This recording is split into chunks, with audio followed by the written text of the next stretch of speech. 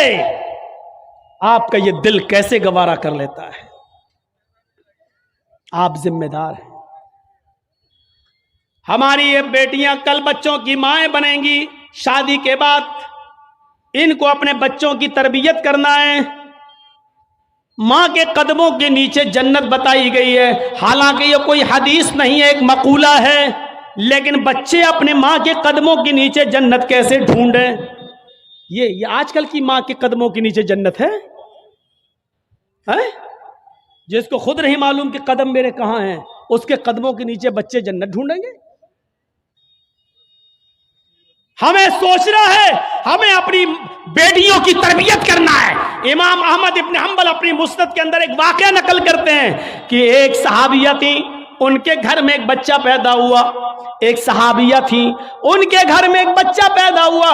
جب بچہ پیشاب کرتا تھا تو وہ پانی کا لوٹا اس بچے کی شرمگاہ پہ ڈال دیتی تھی۔ جیسی بچے نے پیشاب کیا وہ پانی لاتی اور شرمگاہ پہ ڈال دیتی۔ وہ صحابیہ کہتی ہیں میرا بیٹا جب چلنے کے لائق ہوا، پہلا دن تھا اس کا چلنے کا، پہلا دن تھا میرے بیٹے کے چلنے کا، پہلا دن تھا میرا بیٹا کھڑے ہو گیا، جب چلا میرے بیٹے کو جب پیشاب کی ضرورت محسوس ہوئی تو اس نے پانی کا برتن دیکھنا شروع کر دیا۔ ماں کہتی ہے کہ میں دیکھ رہی تھی اپنے بیٹے کو، جب بھی وہ پیشاب کرتا تھا تو میں پانی اس کی شرمگاہ پہ ڈال دیتی تھی۔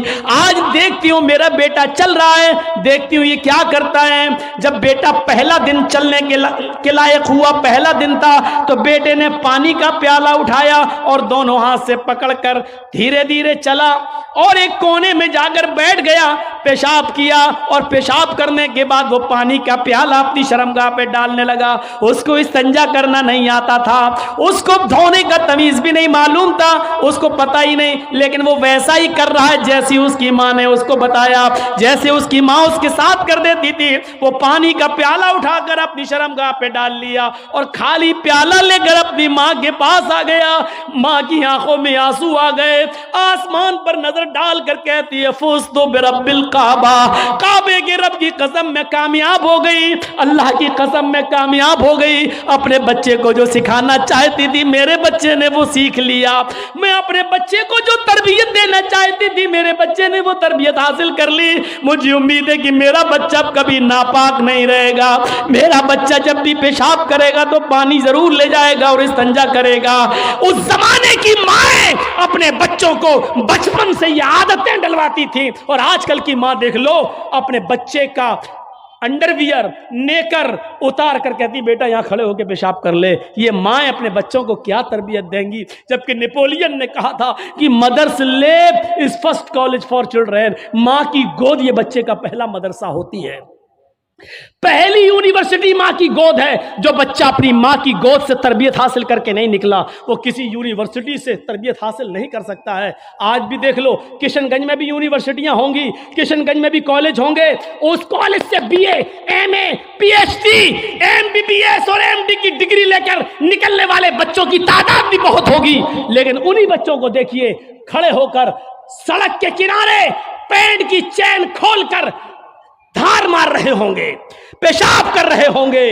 یہ ان یونیورسٹیوں کے فارغین اسٹوڈنٹ ہیں جو فارغ ہو کر نکلے، جن کو ایم ڈی کرنے کے بعد، ایم بی بی ایس کرنے کے بعد بھی پیشاب کرنے کی عقل نہیں آئی ہے۔ ان سے تو بہتر وہ کتا ہے جو کم سے کم پیشاب کرتا ہے تو ایک ٹانگ تو اٹھا لیتا ہے تاکہ اس کے اوپر چھینٹے نہ آئیں۔ انہوں نے یونیورسٹی سے پڑھنے کے بعد بھی یہ کتے سے بھی بدتر بن کر نکلے ہیں۔ وہ یونیورسٹی ان کو انسان نہیں بنا سکی، وہ کالج ان کو انسان نہیں بنا سکے، وہ اسکول ان کو انسان نہیں بنا سکے۔ M D P H D کرنے کے بعد بھی آج کتوں سے بری طرح پیشاب کرتے ہوئے نظر آئیں گے۔ کہہ لینے دیجئے مجھے کتا گدھا جو کچھ بھی بولتا ہوں میں سب، آج مجھے اجازت دیجئے میرے بھائیوں، کہو کہ جانوروں کی اجازت مت بولو، ہم لوگ انسان ہیں، قرآن نے بھی جانوروں کی مثالیں دی ہیں۔ اولئک کالانعام بل ہم اضل، یہ چوپایوں کی طرح ہیں بلکہ ان سے بھی زیادہ گئے گزرے۔ قرآن نے کہا ہے یہ چوپایوں کی طرح ہے، بلکہ ان سے بھی زیادہ گئے گزرے، ان سے بھی زیادہ گئے گزرے۔ جب قرآن نے مثال دی ہے تو ہم کیوں نہیں مثال دے سکتے ہیں؟ اپنے بارے میں سوچو، سوچو۔